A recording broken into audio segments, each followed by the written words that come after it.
E aí galera, eu sou o Daroque Viana e no vídeo de hoje eu quero falar um pouco sobre mim e sobre os motivos de eu ter feito esse canal, que afinal de contas é uma maneira de eu me aproximar de vocês, da gente ter um pouco de diálogo e poder conversar sobre as coisas que eu gosto, como política, negritude, que eu acho que são temas importantes no nosso dia a dia. Se você é novo por aqui, eu peço que você se inscreva no canal, ative o sininho, me siga nas minhas redes sociais e comente, sempre comente o que você acha dos vídeos. Inclusive, diz o que você acha também desse formato um pouco mais intimista, nesse formato bate-papo, falando de mim, falando de vivência. Então, o vídeo de hoje se chama Eu Político. Eu espero que você assista até o final e bora lá. Sobre mim, eu vou passar bem resumidamente, até porque eu quero falar sobre outros temas nesse vídeo, como a participação da negritude na política, principalmente. E também eu nunca fiz isso, né, de falar sobre mim diretamente para a câmera, assim. Até adiantando, esse é um dos motivos que eu resolvi criar esse canal, para eu poder praticar, treinar essa fala, a fala olhando para a câmera, porque tecnicamente eu estou aqui sozinho e estou falando para um aparelho e é bem estranho, mas eu estou me acostumando. Bom, eu tenho 28 anos, nasci em Birigui e minha história política começou ali em torno de 2010, 2012. Só que antes disso, eu sempre participei do Grêmio Estudantil, fui do projeto Ayrton Senna, projeto Game, representei Birigui, fui selecionado em primeiro lugar junto a mais dois jovens para representar as escolas da cidade e sempre fui ativo, sempre fui questionador, minha mãe que o diga. A gente sempre dialogou muito, debateu muito, claro, sempre com muito respeito, a dona Teresa. Pois bem, em meados de 2010 eu conheci a política, me aproximei, era ano eleitoral, mas eu não tinha um pensamento muito progressista, eu era um pouco na casinha, muito com o senso comum. Inclusive tem até uma música que diz: já fui ovo-lacto vegetariano, já votei em tucano, e esse fui eu, já votei em tucano também, ou seja, a gente evolui. Em 2012 eu conheci o PCdoB, que é o partido que eu faço parte hoje, e comecei a me aprofundar um pouco mais. Mas eu estudei em escola pública e na minha família não havia o costume de discutir política, de discutir esse tipo de questão na sociedade, então foi através dos amigos que eu conheci, dos debates que eu fiz na época, dos grupos que eu participei, né? Inclusive 2013 foi um ano agitado politicamente para o Brasil e ali eu comecei a me aprofundar cada vez mais. Eu comecei a ver que eu tinha alguns pensamentos que eram totalmente contra a condição social que eu me encontrava, tanto a condição social na questão financeira, quanto no lugar que eu morava, o convívio, a cidade que eu estava. Eu vi que aquilo não era condizente com o que eu analisava que a gente precisava, eu, minha família e a cidade que eu vivia. E eu vi que a vida inteira nós votamos em pessoas que não defendem nossas pautas, não têm a mesma vivência que nós, ou seja, tecnicamente não nos representam. Ao longo de 2013 nós tivemos várias discussões sobre a criação do Conselho de Cultura e a Secretaria de Cultura em Birigui e tivemos êxito nas duas questões e eu fui eleito presidente do Conselho de Cultura em 2014. Foi passando o tempo, 2016 eu já tinha muito mais consciência e muita vergonha de tudo que eu tinha pensado, escrito e falado em 2013 politicamente, e eu me candidatei a vereador em Birigui pelo PCdoB. Nessa oportunidade eu já tinha prestado um concurso para web designer e estava esperando a convocação. De início eu não tinha muita vontade de participar da eleição mesmo, mas quando eu percebi que aquilo ali era uma forma de eu conversar com as pessoas, de eu me aproximar, e que por alguns minutos elas ouviam o que eu tinha para falar politicamente, sem ficarem nervosas ou sem achar que eu estava invadindo o espaço delas, afinal de contas era a eleição. Eu gostei, comecei a gostar muito e todo sábado de manhã, porque eu trabalhava a semana inteira, né? Eu ia para a praça central da cidade, conversava com todo mundo que eu pudesse, eu não me focava em ficar só panfleteando e vote em mim, vote em mim. Eu conversava com as pessoas sobre os problemas da cidade, conversei com pessoas sobre acessibilidade, sobre o direito dos idosos. E aí, cada vez que eu conversava, eu aprendia um pouco mais e gostava mais daquilo. Então eu fui pra rua toda noite, entregar meus panfletos, conversar com quem eu via na rua, mas eu não perdia uma oportunidade de conversar. Desde então, eu já levava a política muito a sério e gostava muito, mas eu comecei a fazer tudo na minha vida com um paralelo à política, tanto no trabalho quanto nas relações interpessoais, no dia a dia, no geral, tudo. Afinal de contas, eu percebi, tive a total noção de que tudo isso que a gente vive realmente faz parte da política. Tudo isso está sendo discutido em algum canto para chegar a ser o que é. Após a eleição em 2016, em 2017, eu tive a oportunidade de trabalhar na Secretaria de Cultura de Birigui. Para isso eu saí do meu emprego em uma agência web, inclusive minha profissão é web designer. Trabalhando lá eu tive mais contato com a coisa burocrática do poder público, mais especificamente quando você está com a caneta na mão. Lá eu era chefe de seção, então eu tinha que coordenar algumas coisas, fazer algumas reuniões, algumas contratações, alguns pedidos. Então ficou muito explícito a diferença entre estar militando fora de uma instituição, fora do poder público em si, e estar lá dentro com a possibilidade talvez de fazer alguma coisa. É claro que para fazer alguma coisa depende também de quem está junto com você, das permissões que você tem, de quem está acima de você na hierarquia, mas foi uma experiência muito positiva. Tirando algumas pessoas e algumas coisas.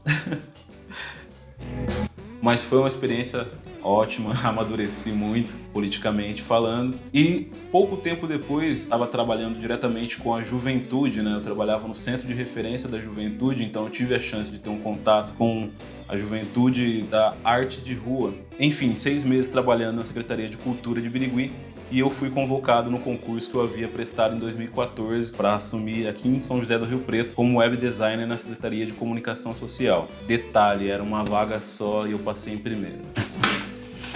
Chegando em Rio Preto, eu tive um contato ainda mais forte com as questões de negritude. Ficou mais latente em mim a necessidade do diálogo sobre política entre nós negros. E aí eu fui cada vez me aprofundando mais, participei na Conferência Municipal de Igualdade Racial, fui como delegado para a Conferência Estadual de Igualdade Racial e fui como delegado também para a Conferência Nacional de Igualdade Racial, que aconteceu em Brasília.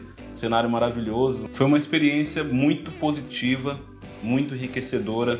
Imagina vocês um ambiente de 2 a 3 dias convivendo entre negritudes de todos os aspectos, juventude, mulheres, idosos, pastores, padres, umbandistas, candomblecistas, sem contar também, não posso descartar aqui, os ciganos e os indígenas que estavam lá presentes. Um ambiente bem diferente, bem positivo, e de bastante aprendizado. Todo mundo que estava ali sabia muito o porquê discutia política e o porquê participava da política pública de igualdade racial. Aquilo ali para mim foi magnífico, me consolidou o porquê que eu deveria discutir política de igualdade racial e negritude. O porquê que isso é importante e no momento eu vejo como o único caminho para a gente melhorar a vida dos negros no Brasil.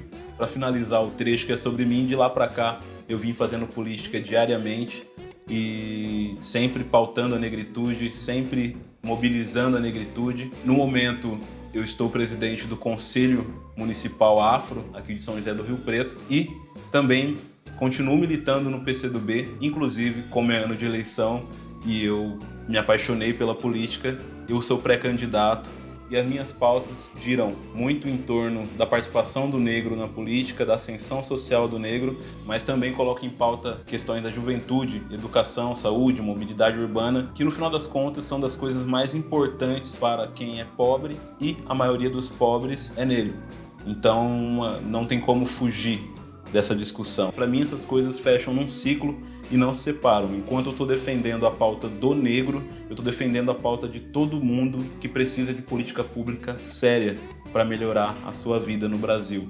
E agora sim, então, por que esse canal? Ah, Daroc, você só vai falar de política? Ah, Daroc, você só vai falar de negritude? Não e sim, eu vou falar dos dois e também vou falar de juventude, vou falar de cultura, vou falar sobre o dia a dia, vou falar sobre o governo, tudo que permeia a nossa vida, porque afinal de contas é um bate-papo e eu converso sobre isso com todo mundo o tempo inteiro. Então no canal não vai ser diferente. Passado isso, e o vídeo já deve estar ficando meio grande, mas fica aí porque agora é a parte mais importante que eu queria falar. Por que eu acho que o negro tem que participar na política? Em uma democracia é necessário que todo mundo seja representado.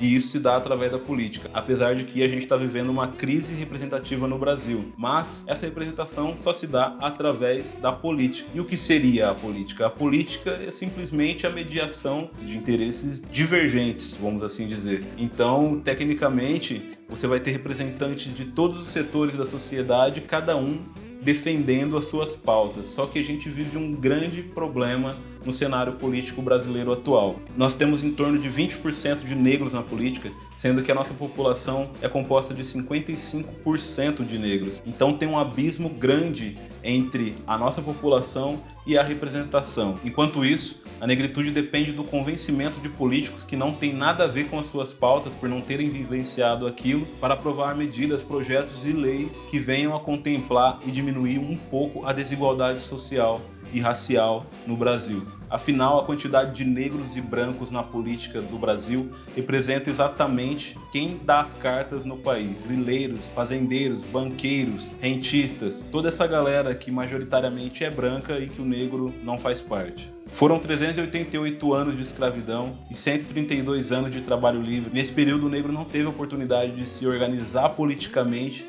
e muito menos se desenvolver socialmente. Isso nos traz a situação que nós temos atualmente no país. Se somos 55% da população, logo somos quem mais vota, porque também não somos os mais eleitos. Isso nos leva aos conceitos de classe em si e classe para si, que eu ainda vou abordar melhor aqui no canal, mas basicamente significa que nós, apenas por sermos negros, somos uma classe em si, mas quando nós tomamos ciência do nosso lugar político e do que a gente precisa fazer e da luta que a gente precisa travar para conquistar nossos objetivos, nós nos tornamos uma classe para si. Eu estou dizendo isso porque hoje nós vemos muitos negros não votando nos negros, assim como pobres não votam em pobres. Mas também não estou dizendo para que você vote em alguém que é negro apenas por ser negro. Tem que analisar o que aquela pessoa defende, inclusive até em que partido ela está, e não só pela ideologia do partido. O partido dela pode não se enquadrar aos meus pensamentos, mas se enquadrar ao seu. Então é que existem partidos onde o negro não está nem um pouco representado,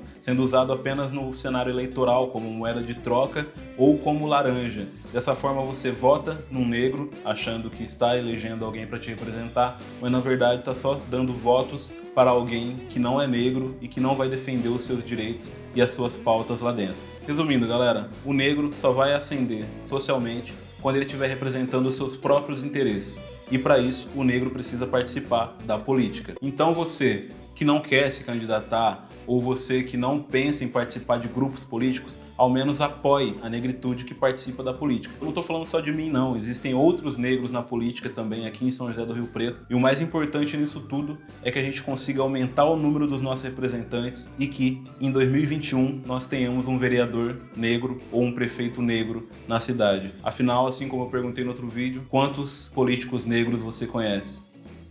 A pergunta continua. É isso aí, galera. Bom, eu espero que vocês tenham gostado do formato de hoje. Eu vou testando aqui os formatos que ficam melhor, tanto para vocês quanto para mim, que fique mais rápido, menos trabalhoso e que também fique mais leve o conteúdo. Se você chegou até aqui, muito obrigado. Não esquece de se inscrever no canal, apertar o sininho e, se possível, compartilha com seus amigos para a gente poder bater um papo cada vez mais ampliado. E daqui a pouquinho eu tô de volta com outro vídeo, com mais conteúdo, inclusive baseado nas coisas que vocês escrevem e comentam nas redes sociais e no YouTube. Não deixa de comentar aqui também e também sugerir temas que vocês queiram ver. Muito obrigado, galera, e até a próxima.